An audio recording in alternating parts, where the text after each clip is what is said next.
And it's a real honor at this time to, I believe, be the only person that will have the interview of both of you with respect to this project. So That's true. it's I'm really flattered. The we'll try to delve into some of the frequencies over time that this has happened. Your ability to co-write and assist one another from perhaps stumbling blocks that required assistance. And we welcome Rod Picott from Nashville, Tennessee, and Slade Cleaves from Austin, Texas. And I really feel. I feel like the little kid at the dinner table, finally getting to step up to the grown-ups table, finally being cool enough to hang with the big guys. But let's get to it. Hey, Rod, let's talk a little bit about why the album came together, these 25 songs, some on each of your records and some on only one of your records. And we'll get to the 5 songs a little bit later in the end. But why the limited run? Why the decision to limit this to a finite number? That was a real utilitarian decision. I mean, the music industry is kind of devouring itself, and with all the streaming, which everybody does now, they do it because it works. It works great. These people have created these platforms that are really effective, but it's taking money right out of musicians' wallets, and so I just thought, I'm not going to do any streaming with this record. I'm going to try to make it special. I'm thinking of it as kind of a sort of like limited edition prints, like folk art prints. Each one will be signed and numbered. And I just wanted to have a kind of direct relationship with my small audience. They're really loyal, and I just wanted to go direct to them and let them know that if they wanted it, they had to come to me, and if they want to hear it, they got to get it from me. And so I thought, I took a look at the numbers of what I've been selling over the last few years and kind of came up with a rough number, and that I had to sort of adjust because the manufacturing, it's the levels of manufacturing and the quantities are the jumps are steep, so it's like it costs you, $50 more to print 1,000. So, Sure. so I had, once I went past, 500 people, I had to jump up to the next level. There was no in between. So that's why. Well, are there copies left, and can people still get them through the website? And I guess when they're, as you said, when they're done, they're done. That's Yeah. it. Well, this is I'm kind of negotiating that with my publicist. He wants to do it a slightly different way, but I said it was a limited run, and each one would be numbered, and you had to pre-order it, and once they were gone, they were gone. And I'm sticking to that. So today is the very last day of the sales.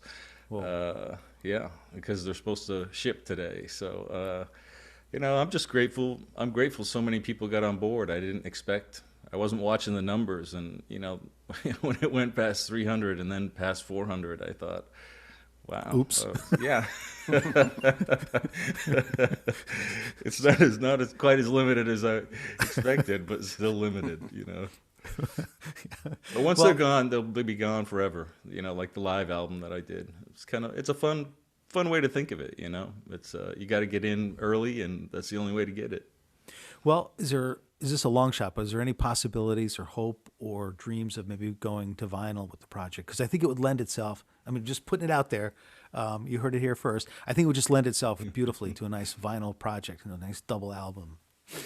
It would, but it's vinyl is incredibly expensive, and for a strange reason, I don't know how Slade will have an answer for this for himself, but my audience in the States does not buy vinyl. I think they're an older audience, and they've gotten used to CDs. They still buy CDs at shows, not through the website as much anymore, but they do buy them at shows. But the Europeans will buy the vinyl. But then you got to ship them over there. You got to Right. bring them.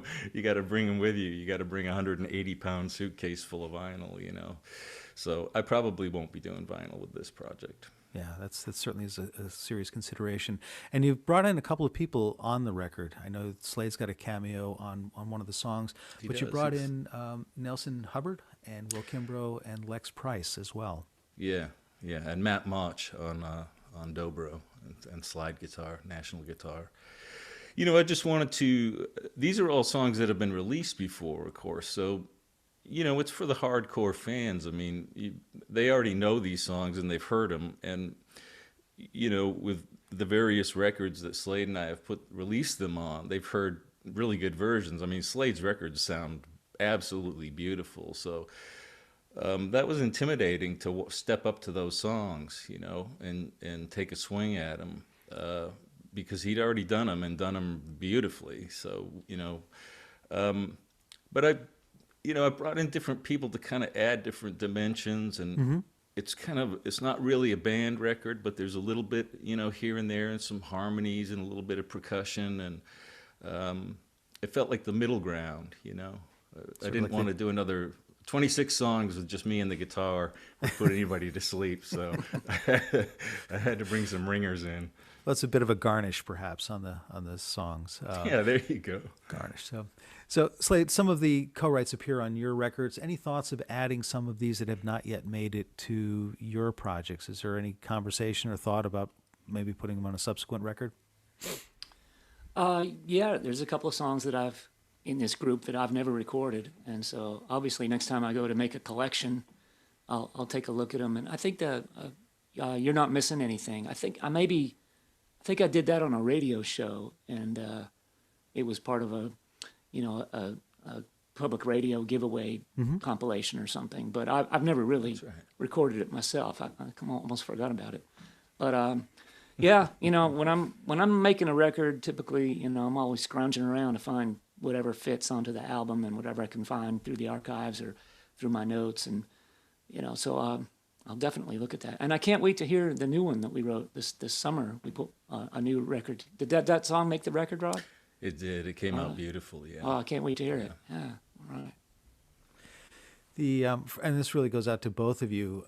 After meeting up as kids on the school bus and friendship grows over time, the idea of maybe getting a band together manifests itself. Did either of you imagine that the band would maybe go to singer-songwriter, and would that have then been considered a promotion or demotion? Was the singer-songwriter the escalated of the band, or less than? Was it a sign of, you know, can't keep the guys together, but I still want to go out on my own?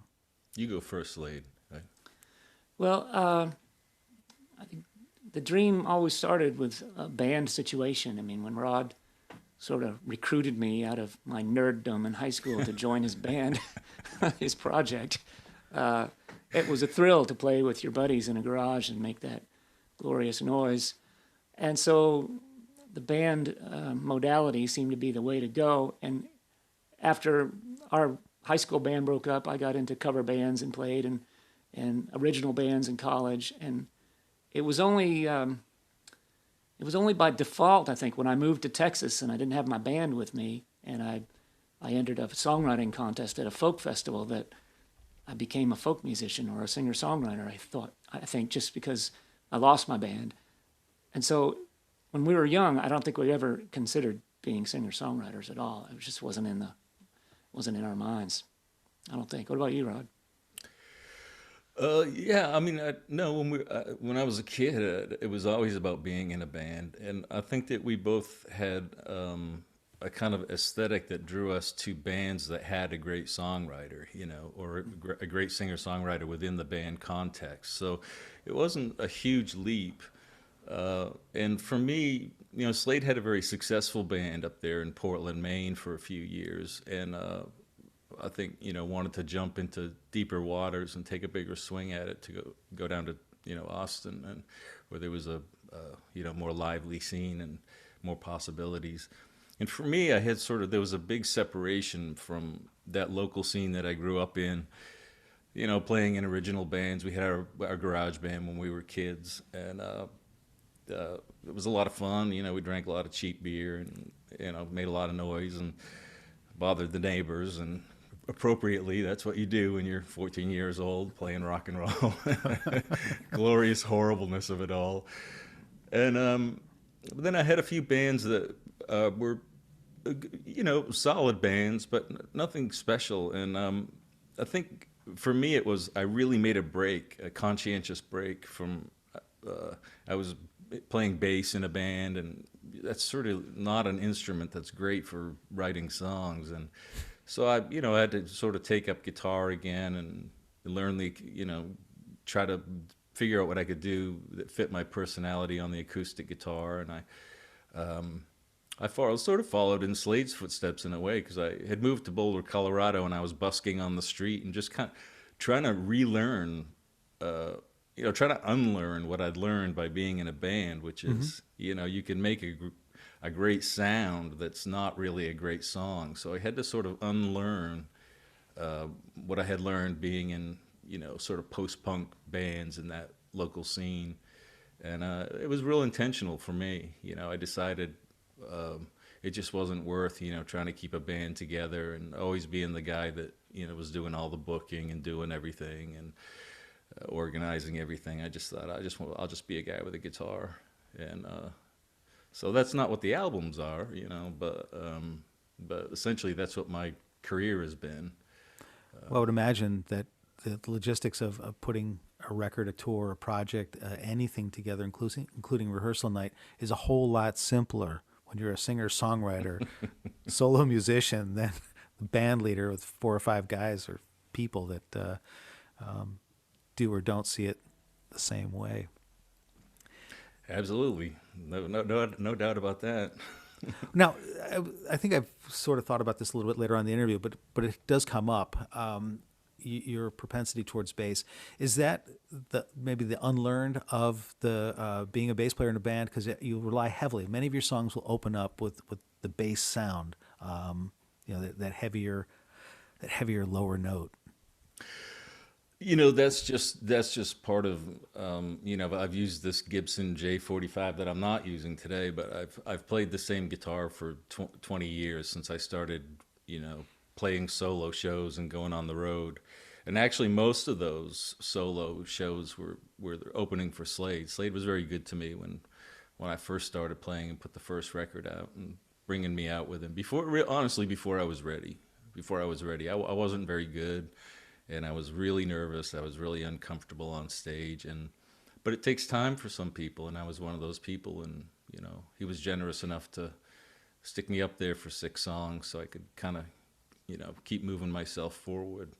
But that sound, that low end, is just, it's just what I like. It's just what I'm drawn to. I love that big woody, bassy sound, and so I've incorporated that just naturally without thinking about it.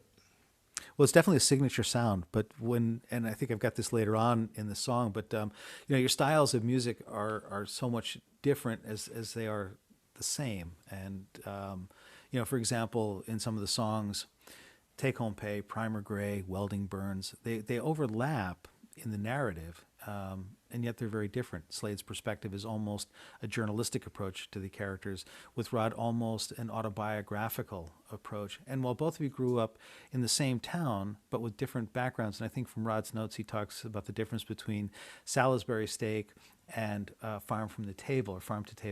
But yet, in spite of these differences, the shared love for music and fixing cars. In Slade's bio, he talks about many of the jobs that he's held prior to pledging to a lifetime of music, and yours too, Rod.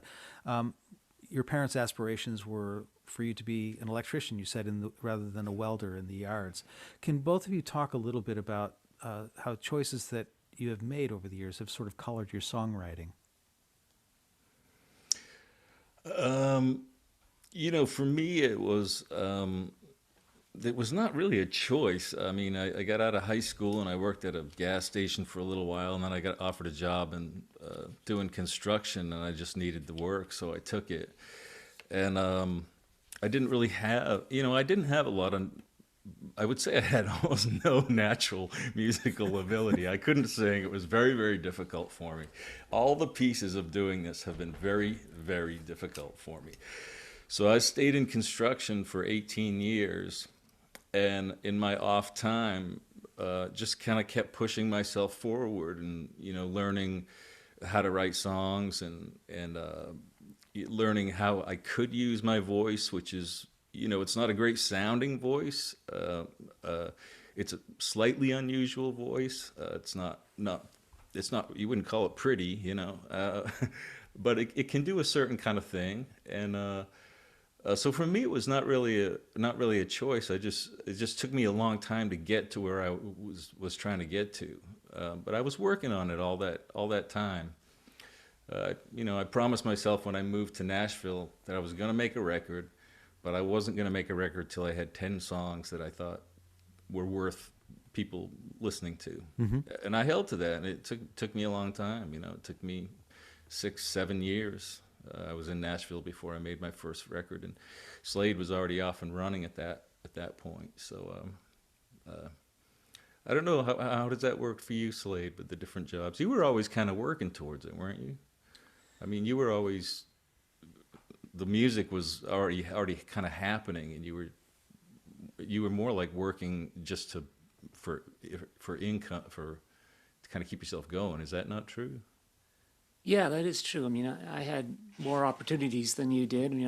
As the firstborn son of a middle class family, I was expected to go to college like my parents did, and I didn't really want to go to college. I wanted to pursue music, but I didn't know how to make a living doing music. So I think I sort of accepted the default and went to college, and was very lucky that my parents paid for it, and I explored music and film and creative writing and poetry and things like that ended up really helping me in my musical career eventually.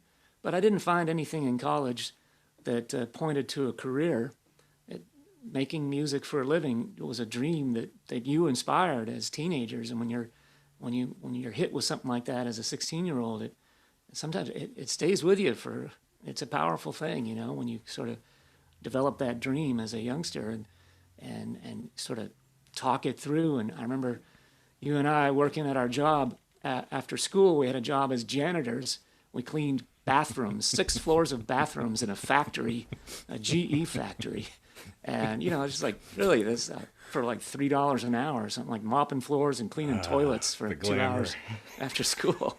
And we'd talk about the glamour. We'd talk about, we're going to be in a band. We're going to tour around the country in a band someday. And, that's an intoxicating dream that I kind of fell into with, kind of followed Rod into this dream, really, and became partners with him.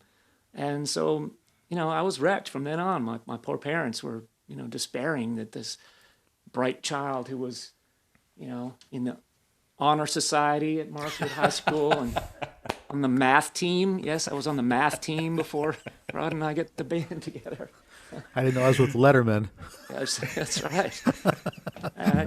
I did whatever odd job I had to just to pay the rent. Of course, got a girlfriend with a job. That was a big part of it. My now wife, Karen, supported me through many lean years. And, it takes a little bit of delusion to pursue a dream like this. And I had just enough delusion, and it takes a huge stroke of luck to break on to the place where you can make a living doing this. And I got that stroke of luck too, which again, happened mainly because of the song Broke Down that Rod shared with me in 1999 and came out in 2000, and just sort of flipped a switch so that I could start making money and stop losing money. So.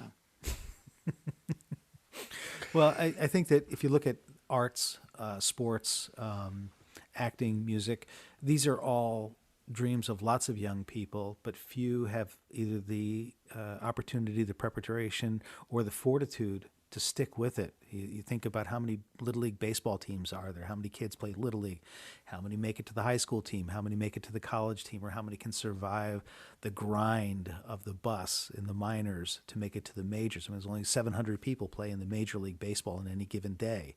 When you talk about millions of people on the planet, millions of people singing in the shower. I mean, it's good for my neighbors that I don't sing in the shower, but lots of us aspire to be something, but to be able to stick to it, and in spite of challenges, both physical, fiscal, familial, all these challenges and questions to why what you're doing is the right thing. So, bravo for just sticking with it and forget about being good enough to make a living. I think, that's spot on. Yeah, it's an interesting thing. I mean, you both brought it up, but that level of just making a living playing music, it puts you at like the 97th percentile, like just that. And then there's like between that and stardom, or a really successful career where you go around and play theaters, or that next level, that's the other 3%. And you're all, you know uh, most musicians don't even come close to making a living with their music. A lot of them, it supplements their living, but yeah, it's a thing that I have to remind myself of every once in a while, because I have a very small audience. Like I said, they're very loyal, but it is a very small audience, and I have to remind myself that it's I have accomplished a thing that I set out to do. It just took me a little longer, so it's not in my head. It's not in my head that I've succeeded at anything. It took me so long. My boots were worn out by the time I arrived. I know the feeling. I know the feeling well. Hey, let's get back to co-writing together over the years. Can you both talk a little bit about the process for you in terms of at what point does a song need some help? At what point is it frustration, resignation, whatever to the process? And how do those conversations start? Does it just sort of somebody gets an email or someone gets a phone call? What's the I guess the metamorphosis of the whole thing? You can go first, Slade. I think it's fun to think about how much it's changed over the years. I mean, the very first couple songs we wrote, it was in the same room together with two notebooks, and it was like that scene in Seinfeld where Jerry and George are trying to write their first episode of their TV show. Right. They say, "We need something here." A blank page, and they're falling asleep, and it's really hard to get started. But we powered through, and we wrote a handful of songs that way. And then when Rod was in Nashville and I was in Austin, we couldn't do that very much anymore. I think we did it once, and when Rod came to visit in Austin. But then it started to be, this is before the internet, so it was sending tapes in the mail to each other. I have a handful of tapes, including of Broke Down. I have a cassette tape of Broke Down, the early version that Rod sent to me, and a handful of other songs. And then with the internet, it became email and then texting mostly. When one of us usually the way it works these days is one of us will have a great idea for a song, he thinks, and maybe a couple of verses, but gets stuck and can't figure out what to do with it, and we'll share it with the other. And most of the time, we're able to shepherd that song onto another level. Another way it works sometimes is, I know that in the past I've had a song that I've finished, and it's good, it's a solid song, but it's just not great yet. And Rod has come in and polished up a couple of my mediocre songs, and with 4 or 5 great lines that just elevate them to the place where, okay, I say I can record this song and be proud of it. So, it's happened in many, many different ways over the years. Yeah, I mean that's it. I mean I think Slade covered it. They come from a lot of different places.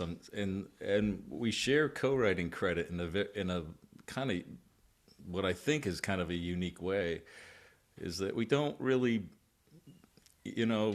there are songs that we help each other on that we sort of don't give co-writing credit to if it doesn't feel like it's kind of a fundamental, part of the foundation of the song, or it doesn't change the song in a fundamental way. We might not give a co-writing credit, but we might have, one of us might have helped the other. And then there are other songs where, like Slade said, it's just a word or a phrase or just one thing. Well, I'll give you an example. We were working on a song called, it's Take Home Pay, I think, right?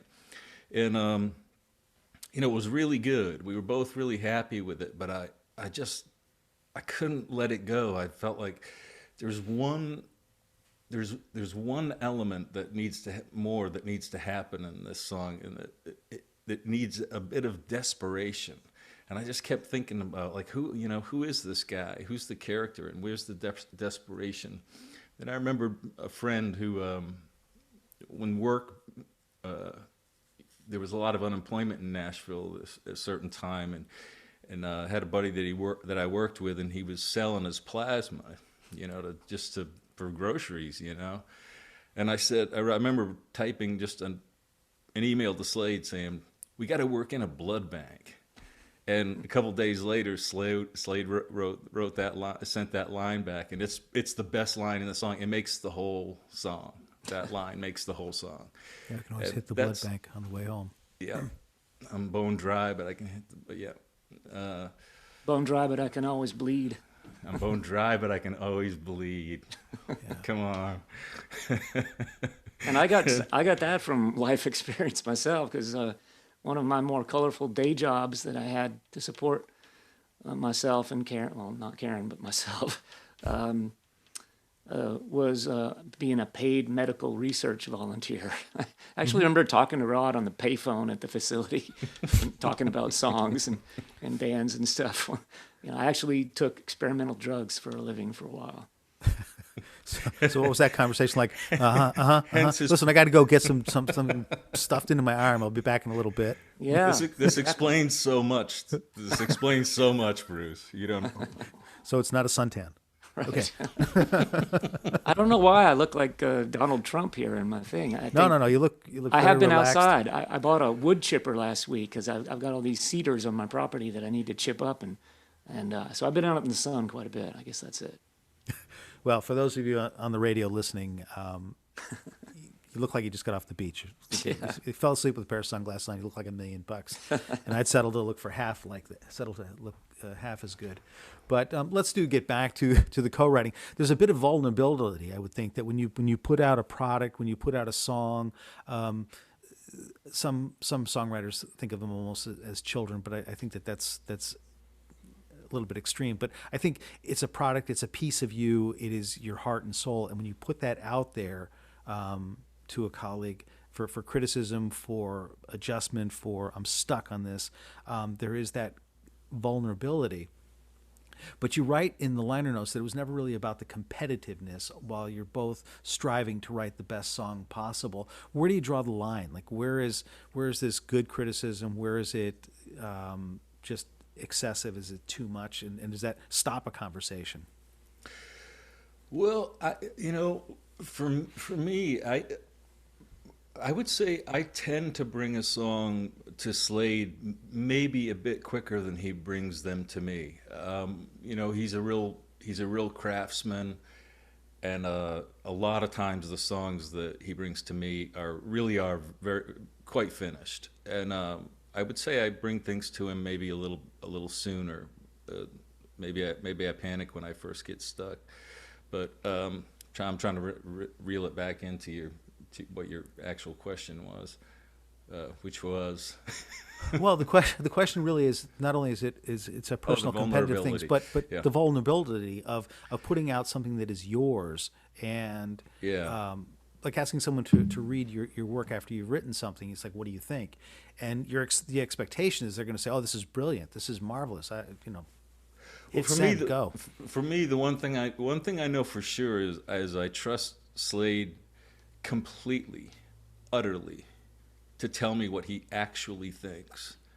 And sometimes to a fault, but that's a beautiful thing about his personality. And it's what we all have our quirks, but Slade will never tell you something that he doesn't actually think. And so, so with some of the songs, that's hard. You have to kill your darlings sometimes,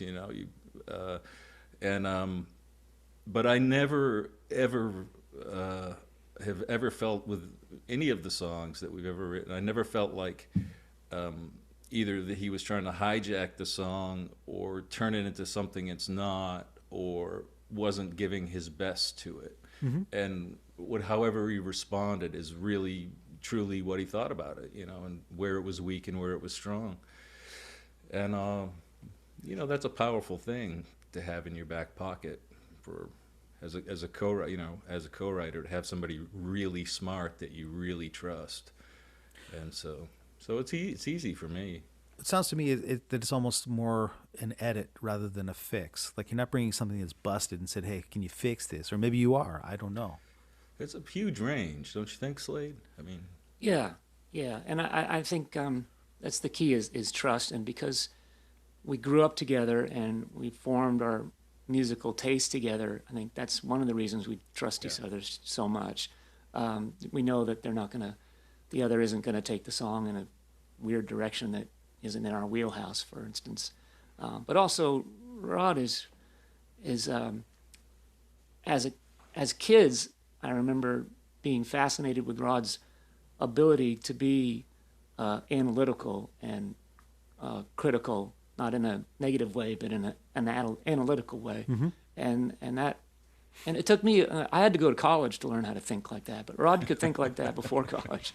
But I had to be trained to think like that. And it took me a while. But even today, when we're working on a song and we disagree on something, Rod is really great at explaining why a certain line or a certain language isn't right for the song. For instance, because it wouldn't come out of the mouth of the narrator of the song, you know. Sure. And so when I write with Rod, I know that, you know, he's getting the best out of me, and hopefully I'm getting the best out of him too. And that's a really good place to be when you're writing with someone. Let me ask you a question, and we're not going to answer it just yet. So I want to put the question out there because it may take a little bit to think about, but and we'll revisit it in a little bit if I remember. Are there any songs that either of you have heard from the other? You said, "Geez, I wish I'd written that song." That when it's all done, it's in the can. It's not something you want to cover, but you listen to the song and you say, "Man, I wish I had written that song." So this is sort of a whimsical question and extension of that. And let's just suppose, sort of kind of crazy because who uses a telephone to talk anymore? But the phone rings and you pick it up. Who would you like to have on the other end saying, "Hey, listen, can we cover your song for our next record?" Anyone. Anyone with a record deal. How good is the deal? Doesn't matter. Somebody who sells a crap load of records. Yeah. I don't know. I would have said, you know, last year I might have would have said John Prine. I don't know. You know, I guess my thoughts immediately go to people whose songs I admire. You know, Guy Clark, and of course, guys, we've lost Guy a few years ago. I don't know, Guy Clark, Steve Earle. I don't know.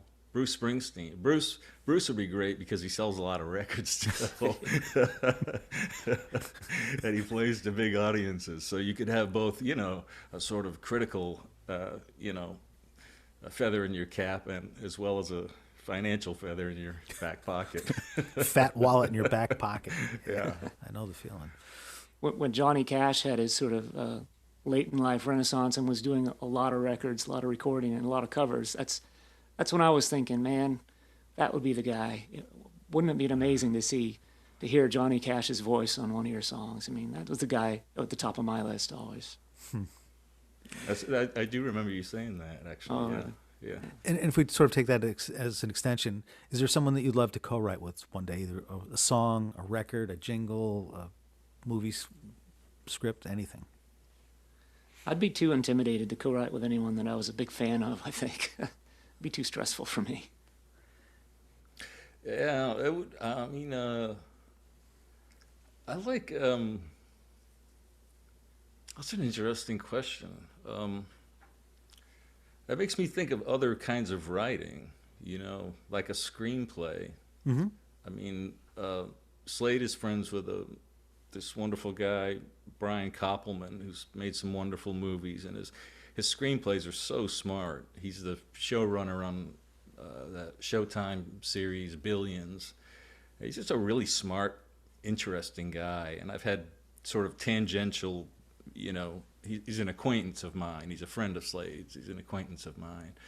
So I think of Brian Koppelman. I think, oh, that would be great to be brought in on some project at some point, you know. I did send him a screenplay that I wrote a few years ago, and he said his lawyers said he couldn't open it. That's interesting. I mean, I guess that could be true, you know. I mean, it's like, you know, it's like if you made a work tape of a bunch of demos and sent it to Steve Earle. Not only would he not be interested in it, but he wouldn't listen to it for fear that it would come back on him later. You know, that you know, some frivolous lawsuit would come out of it, and that is part of, you know, the music industry. It does happen. You know, Tom Petty. It happened to Tom Petty just a few years ago, right? that guy Happened had to lifted Led that Zeppelin big chorus. time. Yeah, well, they were. Big time. Yeah, they were just swinging for the fences and taking whatever they wanted. Yeah, A lot of lawyers benefited from Yeah. that expense.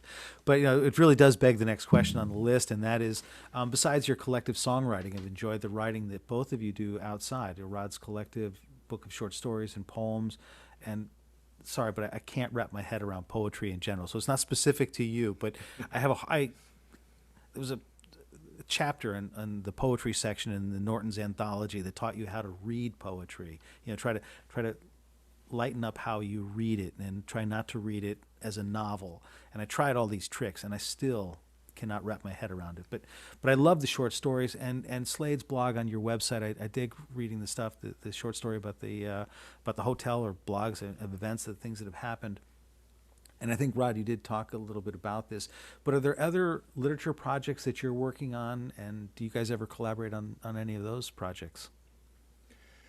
No, that other kind of writing is a very different discipline. The songwriting has a very it has a structure to it, that you can work with and that you can communicate with the other person very, very easily. The chorus is too long, the chorus is too short. Let's cut the chorus in half the first time, then do a double chorus at the end. Let's put the bridge. Where do we put that?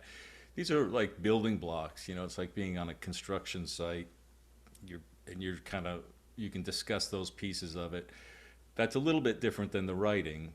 The writing is a little bit more intellectual and instinctive simultaneously, which is a strange thing to say, but it is. You sort of occupy your monkey brain, and you find these things that you find you've written something that's really great that you don't really know how you wrote it quite. But the other kinds of writing don't lend themselves to that, really.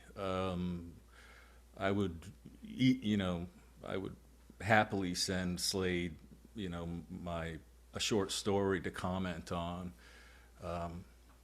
He's a very bright guy, and he's well read, so he would have a lot to offer. But that kind of writing doesn't lend itself to cooperation. It's really, it's a glass of Irish whiskey and just kind of sitting there at the typewriter by yourself and seeing where the story goes. Yeah, I admire Rod's ability to shift from songwriting into fiction writing, short story writing. I've tried it myself, and I just can't do it. I can write an essay about something that happened, but if I'm trying to create a story, for me, it seems like there's just too many possibilities. It could go so many different ways. I feel much more comfortable with structure or limits. I think of songwriting almost as a crossword puzzle. It's like there's a solution to it. There's really only one word that is the best word or the best phrase for this part of the song, and it fits on one page, and I can see it all at once, and that's just the way my brain works, I guess. So I'll stick to songwriting. Yeah, but that said, your songs collectively are so vivid and so, the conversation about Primer Gray, about turning this car over to your 16-year-old kid who wants no part of it because it doesn't have a lot of chrome and it's not polished up and there's no gel coating on the outside and all the rest of it, or the busted up knuckles of the worker. I mean, who notices the busted up knuckles of a worker when you're looking at an end product, or when you get your car fixed? You don't look at the dirt underneath the fingernails of the mechanic you're looking at your car and the bill you got to pay.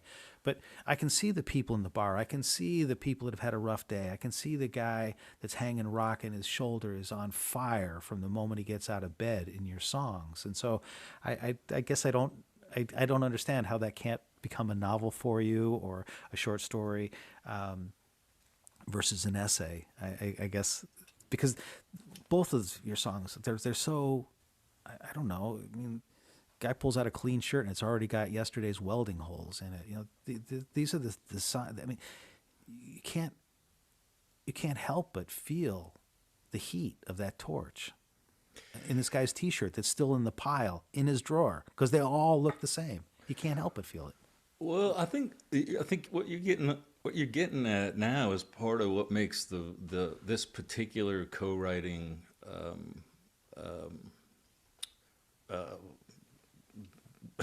ongoing co-writing session work, is that we bring slightly different things to the table. Like Slade said, he thinks of a song as sort of a puzzle that has to sort of go, fit together in a certain way. And that might be why I bring songs to him a bit earlier than he would bring them to me, because I think Slade enjoys the puzzle and trying to figure it out and put it together.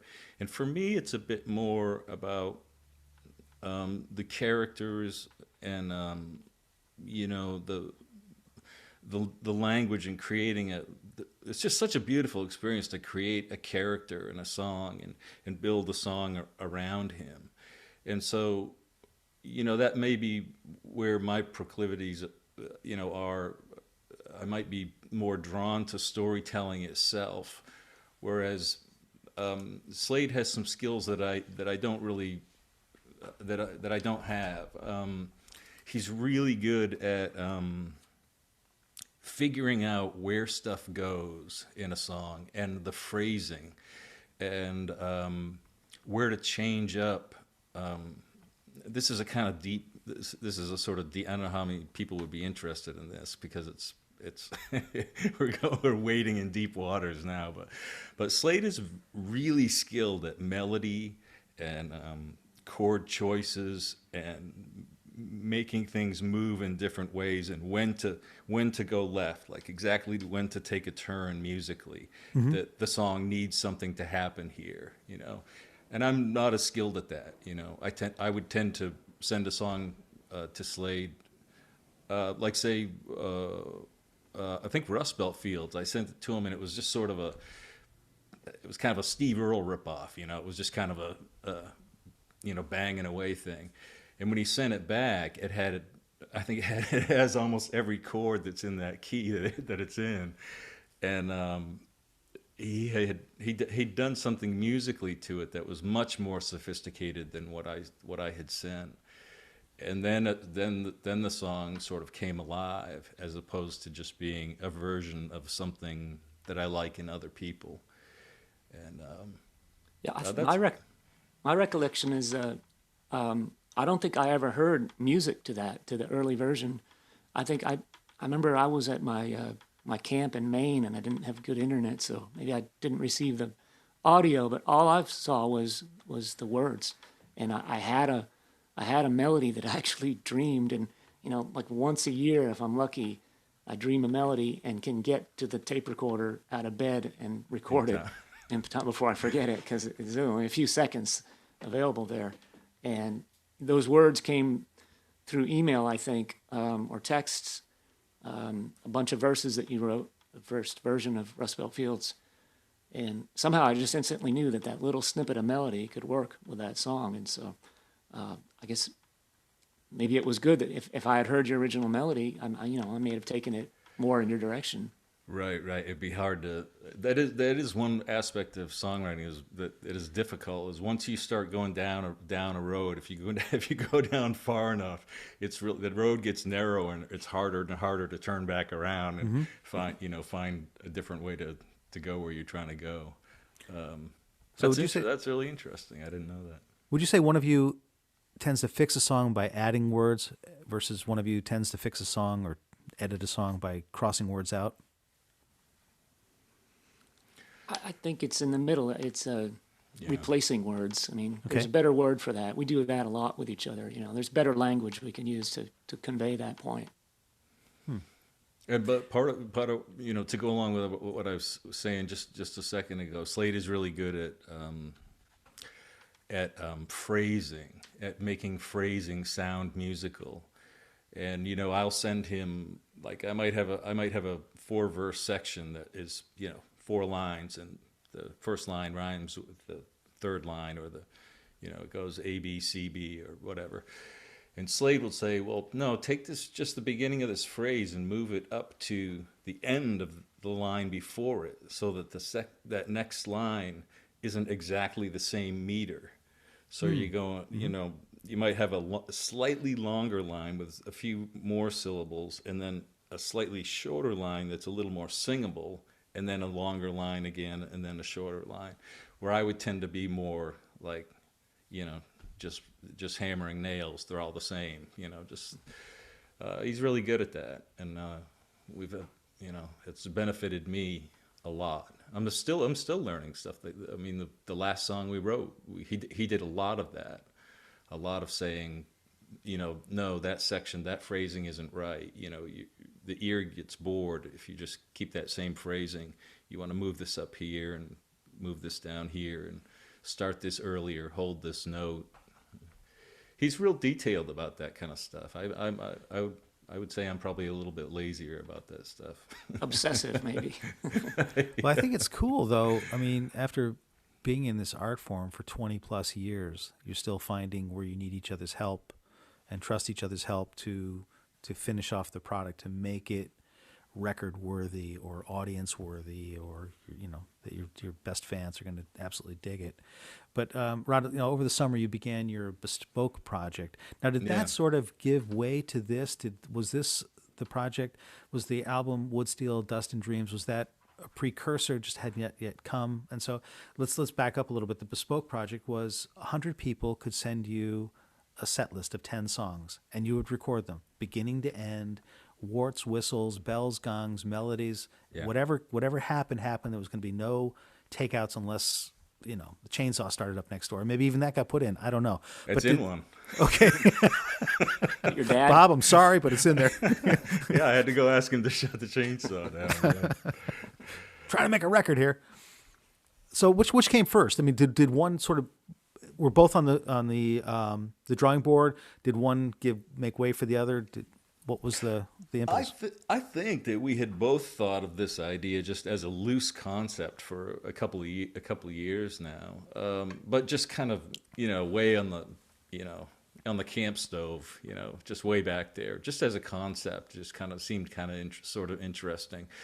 But I did the Bespoke recordings this summer, and it was a lot of fun, and they were really personal, and some of them are really funny because my father would come in at 11 o'clock in the morning when I was recording. He'd just barge into the room and ask if I want a beer, and you know, so I left all that stuff in, and so some people have some really special ones that are really interesting, but it was a lot of work. It's a lot of work, you know. I mean, you're making a record for all those people. And a lot of people didn't follow, you know, I laid down the rules, but you know how people are. They'd send a list of like 18 songs. I'd be like, oh shit, this one's gonna, this one's gonna take a while. But the co-writes project did come out of that. In fact, there was one particular guy named Paul Good from Virginia. He said, I want the 10 of your favorite songs that you've written with Slade, because he's a big fan of Slade's too. And I thought, wow, hey, there's somebody actually asked for the idea that's been rattling around in my vacant head for the last 3 years. And I thought, and I wrote back to him. I said, would you mind if I take this idea and actually make this record? He said, no, go ahead, but I want copy number 1. And I said, all right, you get copy number 1. And then I set off, and I thought I was just going to do it with just me and the guitar, you know, just in GarageBand or something, have it be really simple, maybe even print the CDs myself, you know.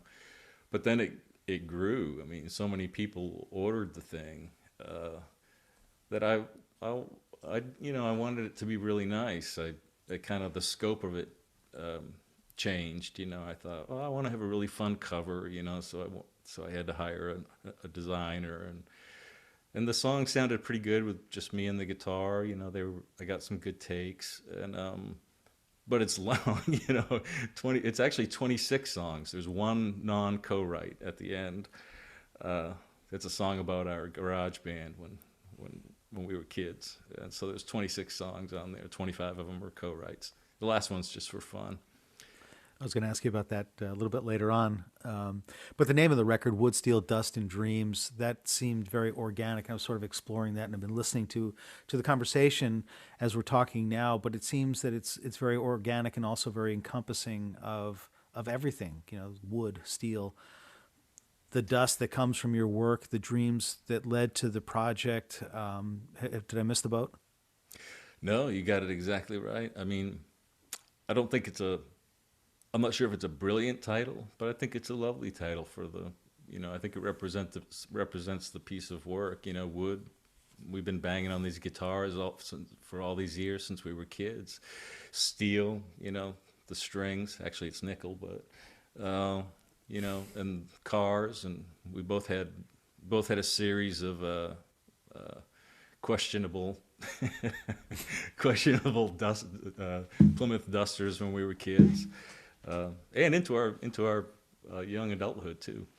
And dust, sort of, I don't know. It just makes me think of the things that you leave behind, the unanswered dreams.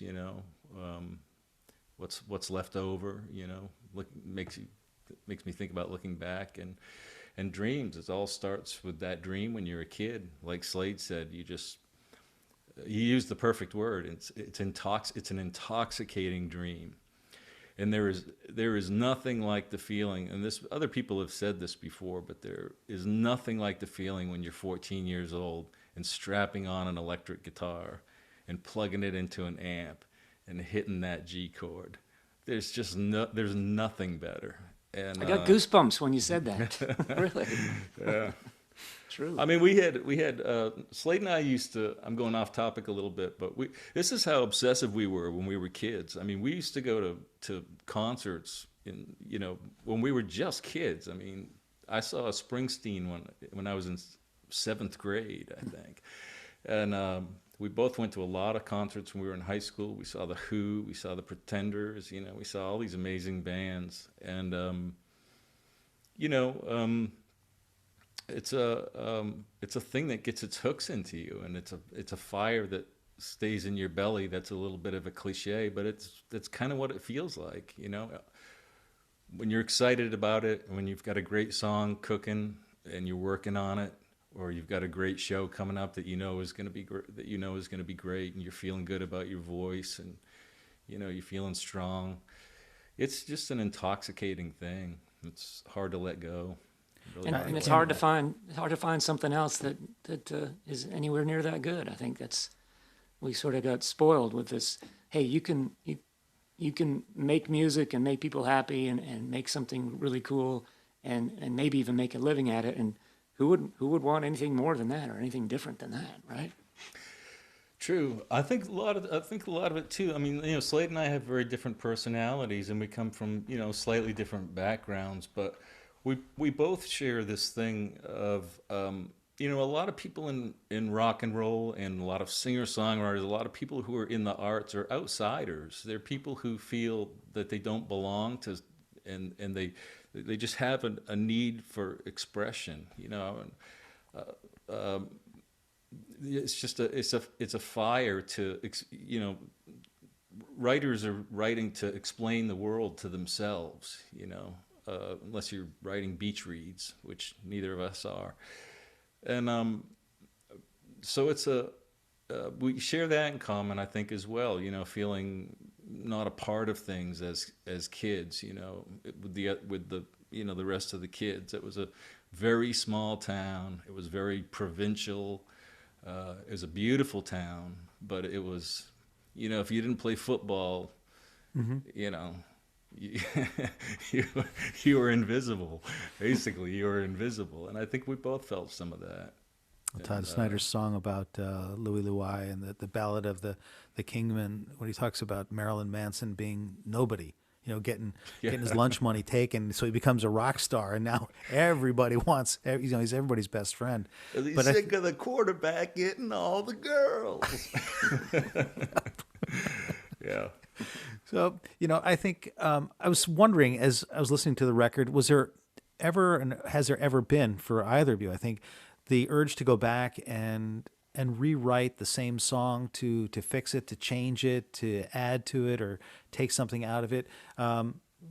Clearly your voice has changed, your guitar playing has changed over time, it's evolved, but was the impetus to try and recreate the songs? Was the impetus to revisit them, rework them, redo them?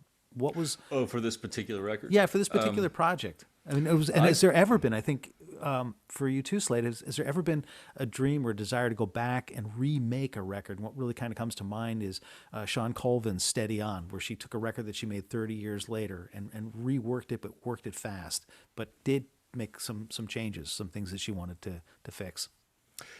Yeah, I mean that was one of one of the things that one of the walls that I smacked into when I started the project. I thought it sounded really easy in my head because most of the songs we've both released, not all of them, so I knew there'd be a few, but then there were these older songs that only Slade had released, and they were daunting to tackle. Some of them were, not amateurish, but they were before we really started, had sharpened our tools, and so they were good songs. I was surprised at how good they were, and some of them have amazing lines. There were a couple of lines that I ran across that were I just thought, who the hell wrote this one? I mean, it was happy. It was nice. There were a couple that Slade had done versions of with a band that I really had no way of kind of approaching in that way, because it was just me and the acoustic guitar on the initial tracks. And so a few of them I really, really reworked. They're almost completely different songs. There's a song called Warden's Hotel that's, it's like, I think there's 8 lines in the song because I think the verse is repeated twice, or maybe there's 3 verses and one of them's repeated twice, and a chorus. And Slade's version was really big and rocking, like really, really rocking, like only that time period of sort of roots rock, when you had it's a very particular period of time, but I mean it's crazy rock and it sounded great. But I didn't know how to approach it with the acoustic guitar, and I just thought, I'm just going to have to completely unravel this thing and find a completely different way to do it. So I did that. I tuned to open C, and I sort of made it a blues, and made it really slow, and which sort of helped, I think, in a way, because it stretched out the verses a little bit. I was wondering how you were going to handle that song because I wouldn't know what to do with it. It presents itself as something that it just doesn't fit into my body of work at all, as recorded 30 years ago. I mean, it sounds great. It sounds great, but it does sound like it's from that time. I can't remember. I'm trying to think of the bands, that were. We were trying to be Aerosmith, I think. It's just really loud, over the top, screaming guitars and big drums. Yeah, I can't see you guys as the Aerosmith icon. No. I can see maybe, John Cougar Mellencamp or Bruce Springsteen or some of the, we got to listen to the words, and I don't know. That's if I think of the two of you in a rock band, I'm not coming up with Aerosmith. So it's really kind of an interesting revelation. Well, that was a great band that Slade had at the time that he recorded that. And I don't remember much about, it was so long ago, I don't remember much about writing that song. I say this all the time, but we generally don't keep track, so I have a hard time remembering who wrote what, after a few years. There are some that I remember, like the I'm Bone Dry, but I Can Always Bleed line that always gets me, and and that's Slade's line, and I'll never forget it because it was so perfect for the song. It was exactly what I wanted for the song. So it's kind of a funny way to do things. It's sort of like handing the tools to somebody else. Hey Slade, the radiator's got to come out. That's what hand him the tools, and he takes the radiator out and puts a new one in. So a flywheel on a 72 Duster. Gives me the car back. Yeah. Hey, I got my car back. Well, it's fixed. Let's look at the 5 songs. What's going to happen to those songs? The new ones, are they going to be released? Are they going to be shared? Is there a specific plan for those ones that have not yet made it to disc? Well, they're on this disc. I mean, those 5 are songs that Slade recorded. I think there were 5. There might be 6. Those are songs that Slade recorded that I never recorded. Warden's Hotel, Jenny's All Right, Beyond Love, which I don't think I contributed much to. I have a hard. I really have no memory of contributing anything, honestly. So I'm not sure why my name is by the credits, but it is. So I put it Well, on the Junkyard, I record. don't think shows up on any of your records either. Junkyard is the other one. Sparrow. And Sparrow is brand new. Yeah, there might be one more, but Not on my Double list. Crossed Heart. Is that? oh, Double Crossed Heart. Yeah. Oh is yes, the other yes, one. that was Yeah. on my list. Yeah. Yeah, which is actually, I was surprised by that song. I could really get behind that song still. I mean, it's like it felt like a Bob Seger song to me when I revisited it. Something about the way the story unfolds, you know. It's like Well, let's go back to the Main question. Street or Hollywood Nights. Yeah. Let's go back to the song, the question that was asked and deliberately not answered. Is there a song that either of you have written that you wish the other, or is there a song that you wish you had written that the other one wrote? Yeah, One Good Year, I think, is one of Slade's finest pieces of writing. And you wrote that by yourself, right? No, I did have some help on that. Oh, did It's you? the song had an interesting provenance. I wrote a version, and it was very pedestrian. And I shared it with a guy named Steve Brooks in Austin. Oh, yeah, Steve. Yeah.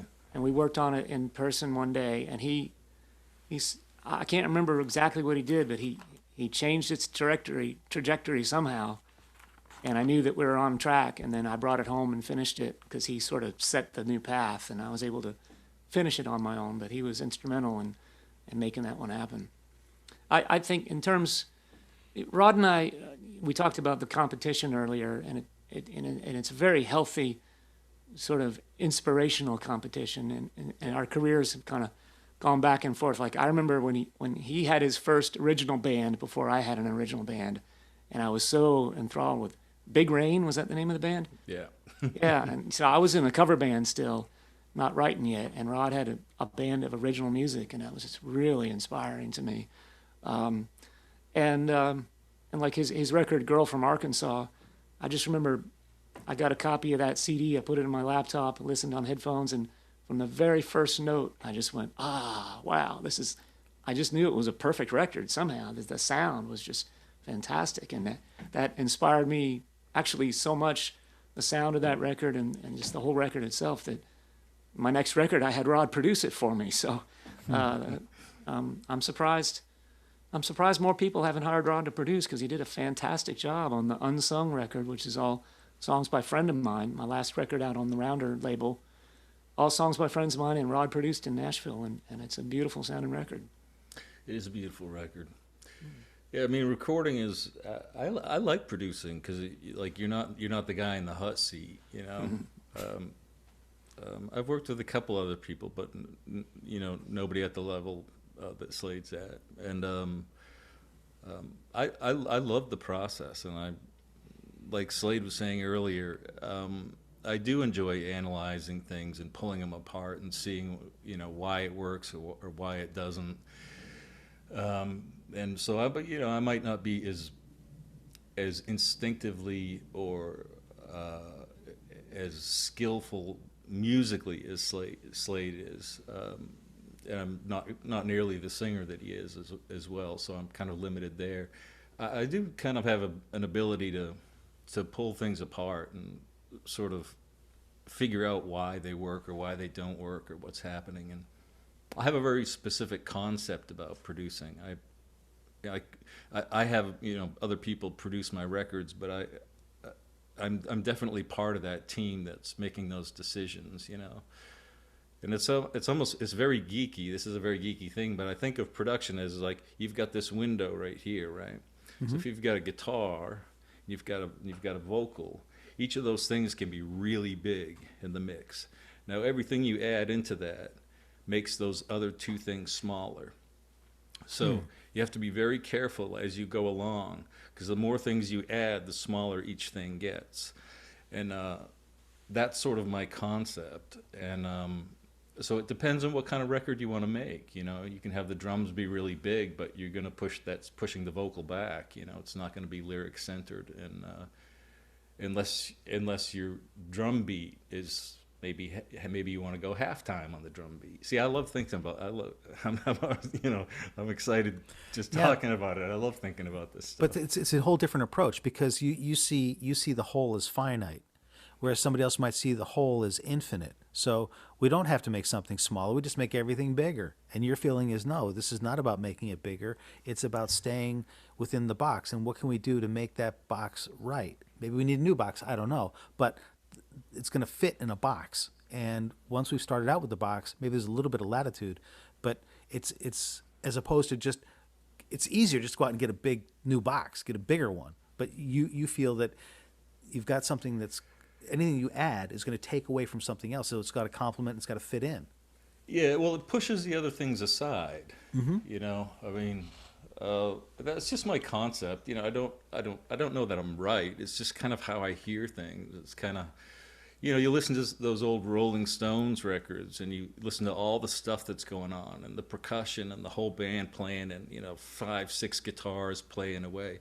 And if you really listen to it, a lot of times you can't even tell what Mick is singing because his voice is so, it's just part of all the stuff that's going on, you know. So for me, philosophically, you really can't do that with a recording. You have to make decisions, and if you want that vocal to be right out front and really intelligible, you've got to limit what you add, unless you want it to just be another instrument, which is completely valid. You know, it's just a matter of what kind of record you want to make. All topics for perhaps another interview. But I got a final question for you, and that is, before we say thanks and farewell, and I get on my knees and beg for a couple of songs, not the 30 that we originally agreed to, mind you, but just a couple of few. What would you say that your did or does your mother's? Did they like your music? I mean, because the name of my program is Music My Mother Would Not Like. Did your parents like your music, and at what point did they begin to endorse it, and then maybe finally champion it, or maybe they still tell you go get a real job? I don't know. Slade, you go. Let's see. Well, my dad played guitar around the house for fun and loved it. And so when he saw me doing music in high school, I think he thought it was a kick. But when, like I alluded to earlier, when I was kind of thinking, gee, Mom, Dad, I don't think I need to go to college. I think I just want to be a musician. Of course, that horrified them. And they convinced me to go to college. And I'm glad I did. And after college, it was like, okay, you know, obviously you can't make a living as a musician. Because I did. I got a philosophy degree. And so I was making $4 an hour printing pictures in a darkroom with my philosophy degree. And then I started doing music, and before long I was doing music as a living, but very, very meager living. And so, yeah, it's been through a lot. It's what I'm trying to say. Just last year I was telling my mom that I was getting burned out on touring. And she brought in there's other things you can do, Slade. So it hasn't completely gone away. Okay, so we've not elevated Mom up to championing your stuff yet, but she's She is. endorsing, but not She championing. She saw my show last night and gave a rave review. So she paid for the ticket and saw a streaming show last night at Blue Rock in Texas and gave a rave review. So she's still a fan and still proud. And my dad was proud too. He's passed away now, but he was very happy to see me get some success. But in the back of their minds, medical school's never too late for medical school, Slade. Just saying. Right? Slade's mom is so proud of him. I'll do a really quick story. Slade brought me up to Maine, and I opened a show for him somewhere up near where his mom lives. And so there were a lot of relatives and a lot of, you know, friends from the town and stuff. And I did my opening set. I played for about 25 or 30 minutes, and I did a pretty good job. And I was pretty funny that night, so I felt good about the set. I felt like I'd done a good job, and felt like I'd done a good job, getting the people ready for Slade and being supportive of my buddy and stuff. And I walked off stage and put down my guitar, and Slade's mother came running up to me, and I hadn't seen her in a long time, and I thought, she's going to tell me how proud she was of me and what a great job I did. And she walked up to me and she said, "Could you just believe, Slade? Can you just I just walked off stage, and she wanted me to have a conversation about how proud she was of Slade. The huge crowd, you know, there were a lot of people there. It just always stayed with me. I thought it was funny, so charming. My own parents had the same fears as Slade's parents. You know, they didn't understand it. They didn't understand it. They didn't get it. They didn't know that it was a thing that you could make a living at. They didn't, you know, they had no experience. And so my, not respect, but my willingness to listen to what they were saying about it went out the window really early, because I just thought, well, you don't know anything about it. So, you know, my mom ended up being, you know, very, very, very proud of the work, and I think that they were both more amazed that I never gave up. Because I think a lot, you know, people sort of told me, you know, early on people told me that I could write, but that I probably would not be a singer, you know. And I think they felt that way until I started making records, and then, you know, over the years they just kind of marveled that I kept going, you know. And my father always says, "How long are you going to do that?" And my mom passed away in April, and yeah, she had her every Sunday. She would go through the CDs and listen to one or two of the CDs, one or two of my albums, and I think she was very proud. She was proud of the hard work that I put in. Sure. As much as the music, you know. Well, I've said that I think that if I had any aptitude or ability to have been a musician at about the times you guys started out, I don't think I'd still be alive today. I think that I would have embraced the lifestyle a little bit too much rather than the work necessary to maintain the life as a musician. So I think the lifestyle would have been my demise, but we don't have to worry about that because I have no talent, you know. It's, so it's really simple. Hey, neither did I, Bruce. So that's a really salient point, though, because this, you know, there are a lot of things about doing this for a living that you sacrifice a lot to do this. You really do, and I don't mean that to sound dramatic, but you give up a lot to spend your life doing this, and you know, it's not for the easily broken. And a lot of people think that they want to do this for a living because they like the idea of it. But the reality of it is much different than what it looks like when you're at a show and just watching somebody on stage. That's not the work. That's the hour and a half of fun that came from hundreds, thousands of hours of hard, boring, slogging through the stuff that you don't want to do, booking yourself, all the stuff that you got to be willing to do all the stuff that you don't want to do so that you can have that 90 minutes on stage. And a lot of people don't, you know, they get in, and they find out that it's something very, very different. And that's fine, you know, it's not worth the sacrifice for everybody, but it depends how hot your coals are. Well, when you look at gatherings and folk festivals, folk conferences, there's not a lot of people our age on stage. There's a lot of people half our age on stage. And it's not just because of mortality. It's because they don't have the stomach, the fortitude, the ability, and really, I think the thickness of their skin to be able to take the rejection, to take the complications, to say, no, this is my style. This is me. This is what I am. I am not going to figure out how I can make my voice a little higher, a little lower, a little more melodic. This is what I am. And you look at all the greats that have come up in the industry. I mean, sure, that's really the big differentiation, I think, between pop music and classical music and things that have absolutely withstood the test of time. That those musicians are different. There's a different sound to their voice, but it's distinctive.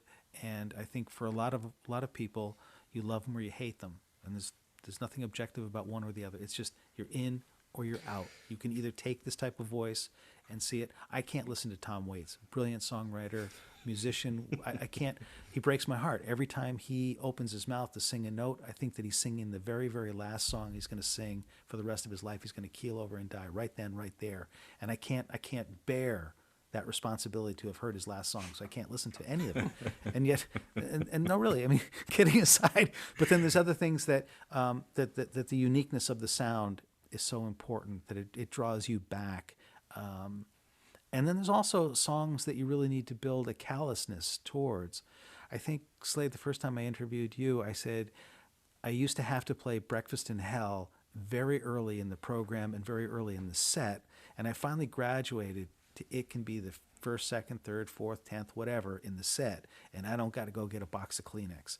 You know, I'm not pulling for the persona because I know what's going to happen to him at the end. But it took a long time not to start crying every time, you know, he gets laid out. That's and you know, the great Missouri River song. There are certain songs that just, no matter how many times you hear them, they grab you. And you know, I think that this album is really a fantastic compendium, and I can't wait to get my copy. And maybe I'm keeping you from the post, but I'm looking forward to getting my copy and really sitting down and touching it and reading the book and getting past the liner notes. And you know, you said earlier about the non-distribution on digital platforms, and I respect that for lots of reasons. But what I miss the most on the digital platform is the ability to look at the liner notes. All you get is the list of songs and the publishing company, the year it was published, and the name of the record, maybe the record cover. That's all you get. You don't get to touch it. You don't get to, it's not yours. It's everybody's, and you rent it, and when the platform and the parent company decides it's done, it's over. There's nothing you can do about it. But if I own it, if I hold it, if it's mine, I can listen to it whenever I want. I can buy it. I can sell it. I can trade it. I can lend it. I can get it back. I can forget about it for a while. These are all things that I get to do, but I get to read the notes, and that's what I'm really looking forward to. And I can't wait to read the book that accompanies this and see the end product. And so I want to thank you both for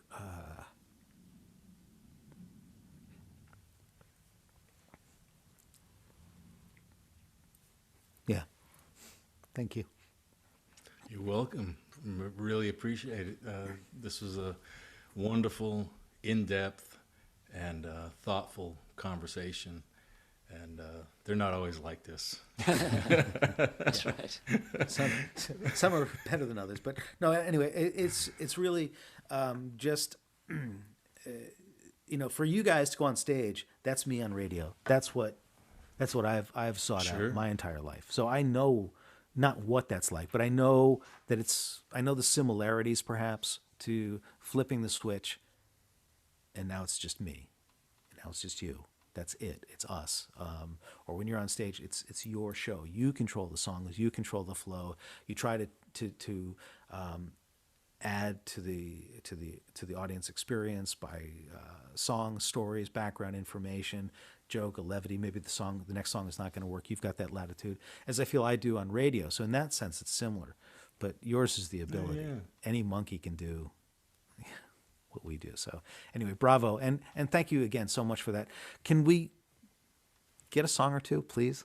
Would that work? I'm just gonna turn off the recording for just a moment. We'll get right back to it. Bum, bum, bum, bum. Yeah, okay. I think Louise has to pause. It's okay. We can just edit that out. So what are you gonna play, and why? Let me tune.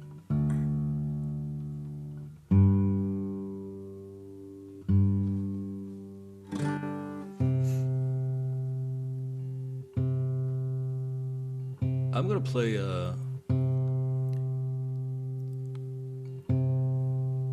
a song. It's really Slade's song, because I think it would be interesting. It's not on any of my records, and I don't remember what I contributed, but it's such a beautiful song, and I think that, whoop, I'm on the wrong one.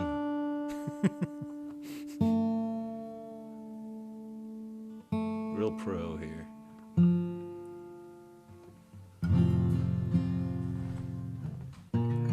Is that coming through all right? Oh yeah, sounds beautiful. Louise? Okay. She's that thumbs up. Yeah, so this is basically one of Slade's songs that he let me in somewhere in here. I'm in here, but I don't exactly know where. But the song was such a revelation, and it was intimidating to step up and take a whack at this one because his version is just so incredibly beautiful, and so beautifully sung. And so here's a song called Beyond Love.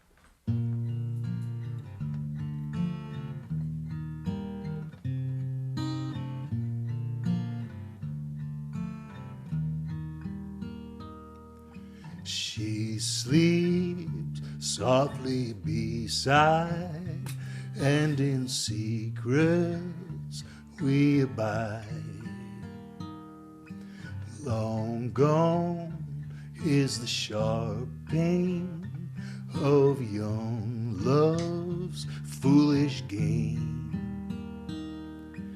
Days fade into night shades beyond love.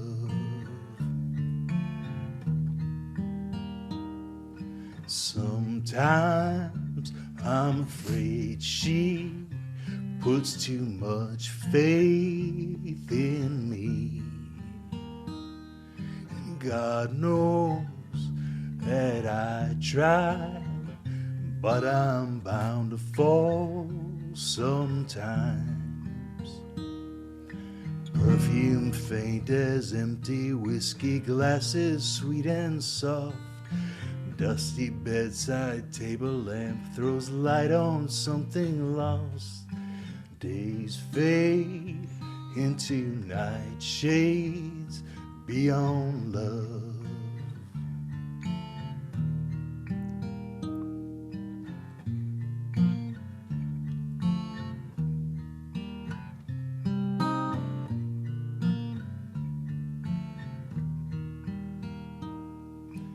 Outside, a cold hand waves from the gloaming to the dawn. As love sleeps safe in memory, and you hold on, hold on.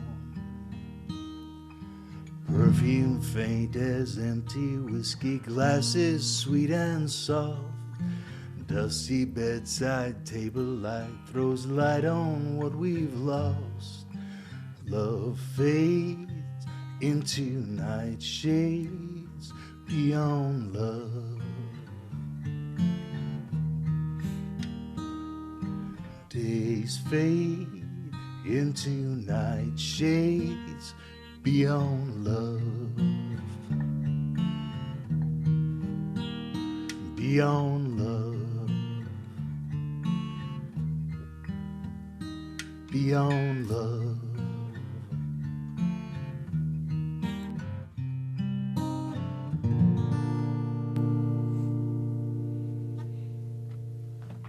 Just beautiful. I love hearing that, man. That's a beautiful version. That's a song Thanks. that, I think it's a song that almost never gets requested, and so I kind of judge my songs by how they get requested, and I don't know why that is, because I maybe it was not a good recording, but listening to that song just stripped down to vocal and guitar, it's a really good song. Yeah, No, it's a beautiful recording. It gets me every time. mystery. No telling what people want, what people like. No accounting for taste, I think. Yeah. Well, I was going to do a song we talked about earlier, the different ways we share. I'm going to do one of the ones that I had a song that was just kind of pedestrian. You know, it worked. It was complete. Had verses and choruses. I sent it to Rod. I think this is back in the days when we sent cassette tapes through the mail to each other. And Rod just replaced a handful of lines, a handful of words, just made popped the language up a notch so that it was doable. A song called Bring It On.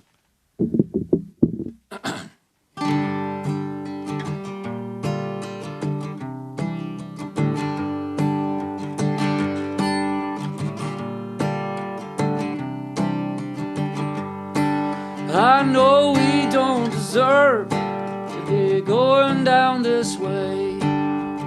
pushed around and bound to troubled days. But every time we stand up, we dust each other off. I know we may be losing, but we ain't lost. Bring it on, bring it on. I seen the rain tumbling down, I felt the cold wind blow, I seen trouble hanging round. Bring it on, bring it on.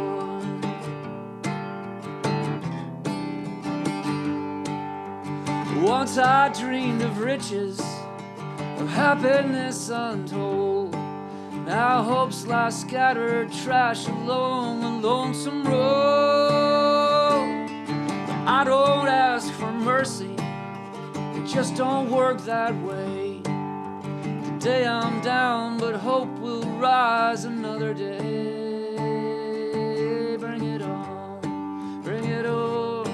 I seen the rain tumbling down, I felt the cold wind blow, I seen trouble hanging round. Bring it on, bring it on, bring it on. I've seen it all by now. My pride is gone, but I'm still here somehow. Bring it on, bring it on.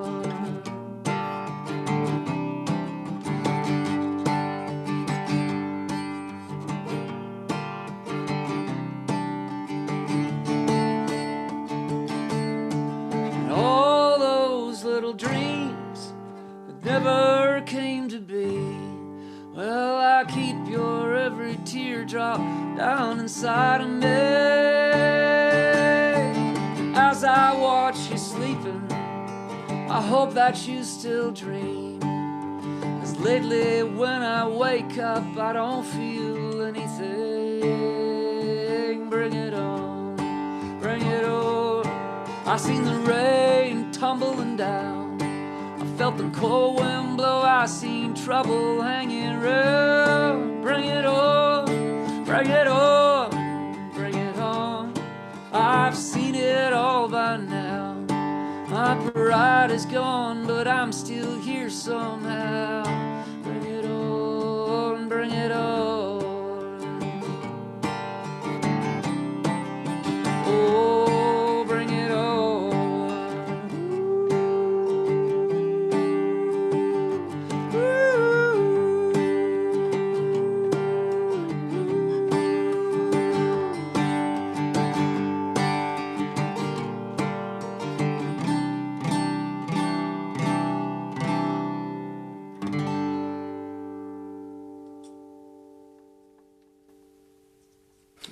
Just beautiful.